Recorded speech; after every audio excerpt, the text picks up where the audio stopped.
Okay, so I made the video I think it was like 13-part series about unbecoming the first lady, a title I never asked for, and then I released it, on TikTok and on my YouTube channel. And so like, everybody's hearing these stories for the first time. So immediately, I had someone that's very close to me.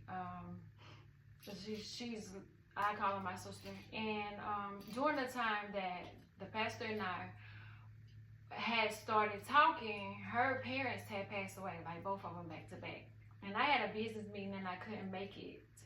But before he and I parted ways, he made sure that I got to the store because I said I wanted to buy her some flowers. I couldn't be there personally, but I did not want to show my support. And so I got her some flowers. And, he was like, those are nice or whatever. And when I gave them to my sister, I was like, this guy that I'm talking to, he wanted to make sure. And then afterwards, he asked me to ask her if she liked them and stuff like that. So after the videos have come out, my sister has got to like 8. And I seen her in the mall yesterday. Last week. We were doing back to school shopping, and I seen her in the mall. She hadn't watched the episodes yet. And so we just kind of hugged and, caught up a little bit.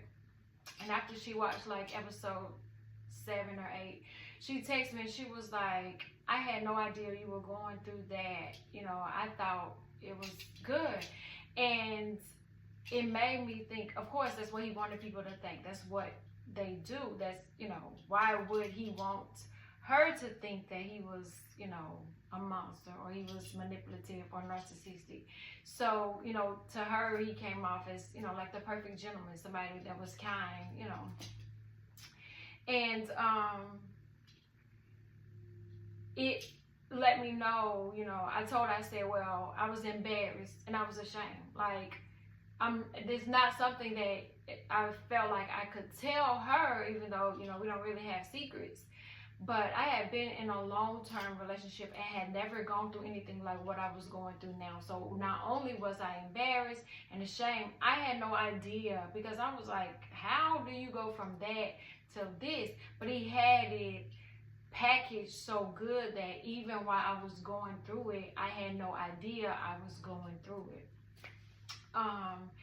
And listening to whole tactics let me know it was a game the whole time, and that it was, it was mind control, it was manipulating, and it was all of the things that I myself thought that I was too smart for. I was like, I can't fall for that. Like, I know this, I know that. But being in a long-term relationship and getting outside and dating, it's a whole new world, because shit ain't like it was 20 years ago. These streets is definitely not the same dating streets that I dated in, when I was younger. The same qualities in it's not the same, and these men are definitely not the same. I thought, I knew what I was doing when I jumped into that with him. Although there were so many red flags, everything was telling me to go left, and I was going right, and I just wasn't listening. And I had gotten so deep in it was like I was going in quicksand, and the more a red flag would say, hey, stop right here, I would take another step, and so I would sink even deeper. And I've never been in quicksand, so, but I know once you get in there, you can't just backtrack out of it. It takes work and it takes help. And all of the things that I had isolated myself. I was like, I can get out of this. Like, all of the things that I thought that I knew, I didn't know anything about it.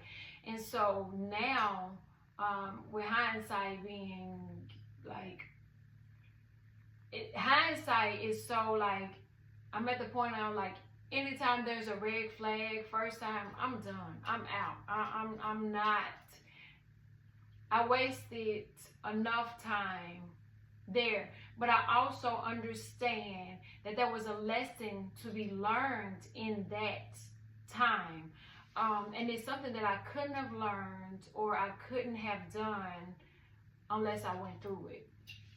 And hopefully, by telling the stories that I did, I'm able to keep another woman from, like, it was so crazy because you're like, okay, so I haven't dated and I don't know if I miss it, if I got it going on like I think I do. You know what I'm saying? And so once they pick up on that, they're able to play on it. I was listening to Kitty Rose, and she was saying, somebody asked a question like, how do they know to victimize us? And she gave a whole little rundown, like if you have any insecurities, any childhood trauma, any past relationship trauma, they pick up on it right away, but they're a master at this. Like, what, you think you know a little bit about the game, but they've mastered this shit. So I just hope that what I went through, somebody heard it and they're like, you know what, that's a red flag, and she went through 20 red flags before she got out. I'm stopping here. There was a guy, and I shared, and I'm gonna reshare it again because I watch it almost every day. There was a guy that said, are you ready for the healthy relationship you think you're ready for? And I was like, yeah, I'm ready. And then he said, well, how do you communicate? And I was like, well, shit, I think I do good. And he said, do you shut down? Do you run? I haven't been in a relationship in so long. I don't know what my communication is in a relationship. I don't know what my compromise is in a relationship. What I know now for myself is that if it don't feel right, I don't stick around. So I leave. And in therapy, she say, you have either a fight or flight. Mine has always been to flee because I don't want to fight, and I don't want to have to. I don't want to know what's going to happen if I get mad enough. So the questions that he asked, I'm going back through them and I'm trying to figure out, like, how would I be? I know how I was in that relationship. And then with the situation with the pastor, I kind of just fought it. Everything, and Tiffany Haddish, I looked at a clip. Tiffany Haddish was talking to somebody, I think it was Nick Cannon, and she said, two pieces of advice. One, don't let nobody in your house that don't have nothing to lose. That can be applied to dating. But the second thing she said was, your body knows. My body had given me every warning sign, and I ignored them all. The first time I went to go meet him, I got an earache, and my ear was hurting so bad. I never really, I think I've had an earache like twice in my whole life, but I didn't pay attention to that. I couldn't sleep. The stress had gotten so bad in my shoulders that I couldn't even turn my neck. I said in one video, I literally had to lift my shoulders up to look at him one day. I couldn't go to the bathroom like I do every morning when I wake up. Everything was telling me, stop, turn around, don't do it. So your body never lies. Never let somebody in your house, your life, in your circle that doesn't have anything to lose. Check in with yourself. Are you ready for what you think you're ready for? And how do you know if you're ready? That's something that I'm still having to question myself, because before the guy posed those questions, I was like, yeah, I'm ready. I did the work. I'm ready. So what it is, I've done the work on myself. I've been in therapy. Love my therapist. I've been in therapy. Matter of fact, I had a session with her today, and I blew her away, and I felt good, but I don't know how I would be in a relationship because I haven't been in one that I actually had invested in and cared about in a long time. Now with what I got going on, I leave the minute there's a red flag, the minute that something doesn't feel right.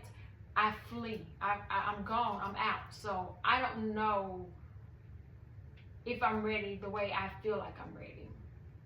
She said she's going to send me some assessments. I hope that she can give me a score to let me know, you know, where I'm at on the spectrum.